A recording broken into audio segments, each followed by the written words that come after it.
Welcome to the South Australian True Crime Podcast, where we tell the forgotten stories of murder and disappearances that have rocked the state of South Australia.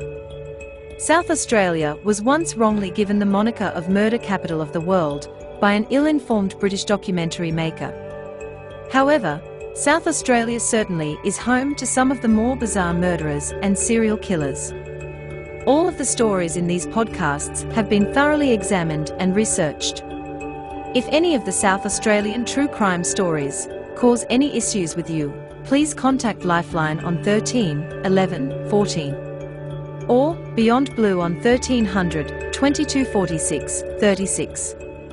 All our stories are available on iTunes, Spotify, Google Podcasts, iHeartRadio, YouTube, and on the South Australian True Crime website at southaustraliantruecrime.com.au. Please like, subscribe, leave comments and recommend these podcasts to all your friends and family. Today's podcast is presented by Oztees, the Australian t-shirt printer, and Smoky Blues Guitars. Links for these businesses can be found in the notes of this show. And now, buckle up and on with the show.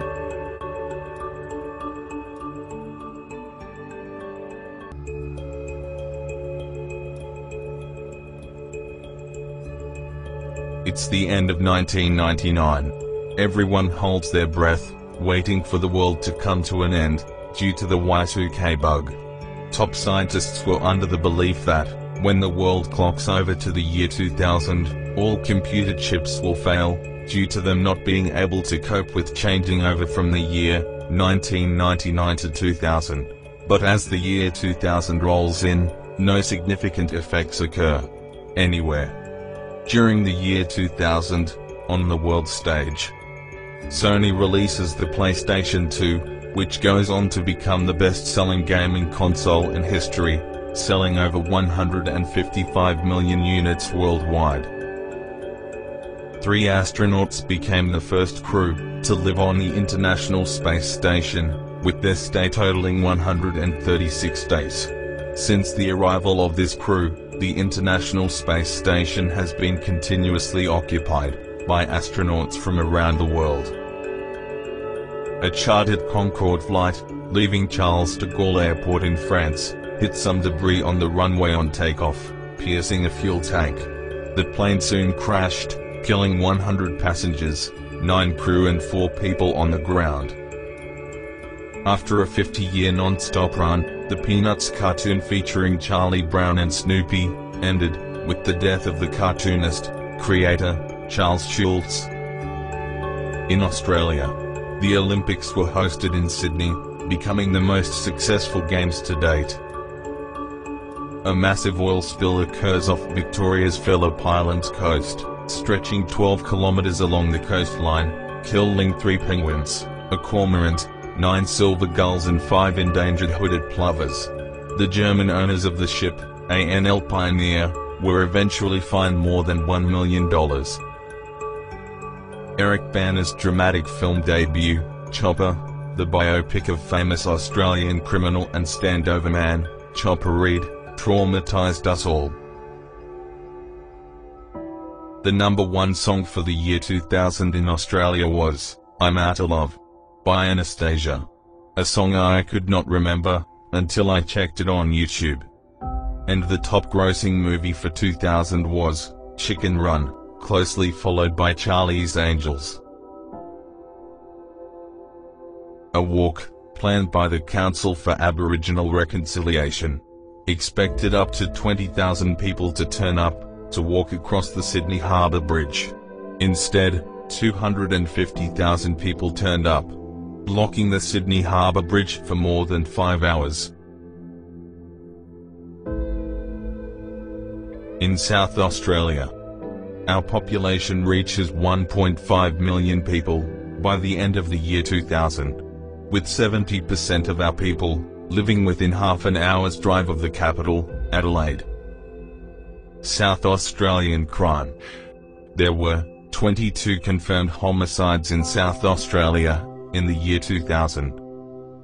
Security video at a Port Adelaide bank recorded a Mr. Quien 20 withdrawing $6,000 from an ATM using a stolen bank debit card as part of a massive fraud case worth millions of dollars. Mr. 20 vanished, although his disappearance did not come to light until banks started chasing down the missing millions. Mr. 20 was part of a crime gang that stole from ATMs with fraudulent cards. It is still not known if Mr. 20 fled the country or met with foul play. The lifeless body of 91-year-old Kathleen Durbin was discovered on the floor of her Hamley Bridge home after a relative was contacted by the food delivery service for senior citizens, Meals on Wheels, who had been to Kathleen's home to deliver food and do a welfare check, but they could not contact her. When the relative entered the home, they found Kathleen had been bashed around the head and suffered severe injuries to her arms and hands, protecting herself from savage blows. At the time of publishing this story, Kathleen's murder was still unsolved. In May of 2000, a family of three, Rosemary Brown, 33, Melissa Brown, also known as Melissa Trussett, 15, and 11-year-old Nathan Davidson, lived in a rented budget cabin in the Windsor Gardens Caravan Park, 9 kilometers northeast of the Adelaide city centre. Melissa had been living with her father, Barry Trussell, stepmother Leanne, now deceased, and 5 siblings: brothers Anthony, Hamish, TJ, Wade, and sister Kayla, when she had an argument with her father and moved in with her mother, some 2 years before she moved into the caravan park with her mother and half-brother, Nathan. The mother of the family, Rosemary, worked 3 jobs to keep the family together, including as a cleaner at the Windsor Gardens School, the same school both Melissa and Nathan attended. On the 4th of May, the family were evicted from their Windsor Gardens Caravan Park cabin for being 6 weeks behind on their rent, and that friends of Melissa and Nathan were quite often at the caravan park, generally being teenagers. A fellow park resident, Mark Nichols, offered to put the family up in his caravan. This arrangement lasted a total of 3 days before all 4 people were evicted. Mark then towed his caravan and his 3 guests down to the Garden Island boat ramp on the Port River. It wasn't long before the council wildlife officers threatened to fine the group if they did not move their caravan. Rosemary then organised with a friend to move the van to the driveway of a property in Dover Street, Blair Athol.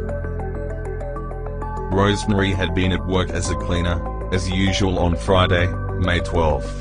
After work, Rosemary went to the Windsor Gardens Caravan Park and met up with Melissa and Nathan.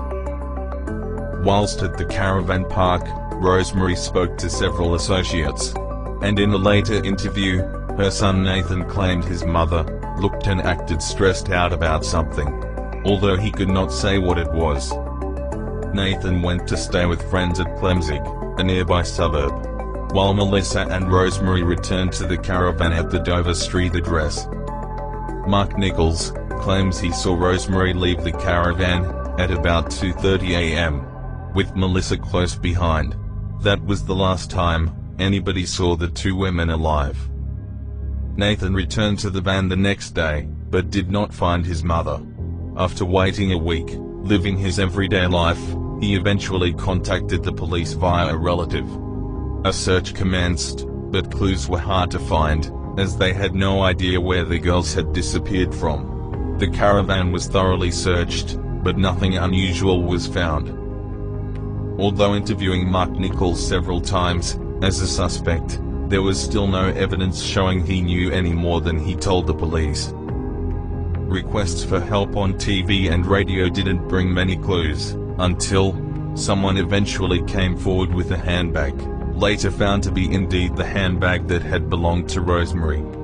The handbag, discovered on the day both Kathleen and Melissa vanished, was not given to police until the appeals started on TV and radio.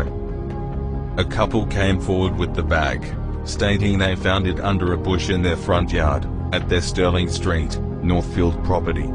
After hearing the police for information on the girls' disappearances, the couple realized the handbag had connections to the disappearance and contacted the police. No more information came forth for the next few weeks, until a family was down at the Port River, close to where Mark Nichols's caravan had previously been, before being moved on. The family's father was fishing from the Garden Island boardwalk, while his 11-year-old son and his friend were playing and hunting crabs in the mangroves, where the boys discovered a decaying body. The family immediately contacted the police. It wasn't long before it was discovered that the body was that of Rosemary Brown. It seems the body had been in the water for at least a month and was quite decayed. Police could not give a cause of death due to the amount of decomposition. Despite extensive searching, Melissa's body or whereabouts has never come to light, and neither has Rosemary's killer. Rosemary's son, Nathan, realizes that there's a high probability that his sister is dead, but there is still a slight glimmer of hope. A reward of $200,000 is available for information about the murder of Rosemary Brown, and a $1 million reward is available for information on Melissa's murder and the recovery of her body. Thank you for listening to another South Australian True Crime podcast. I hope you have subscribed, hit the like bell, commented or left a rating. We will be back with another true crime story from South Australia real soon. And don't forget to visit our sponsors, Osties and Smoky Blues Guitars. Links are in the notes below. Until we meet again, don't forget. Don't get murdered.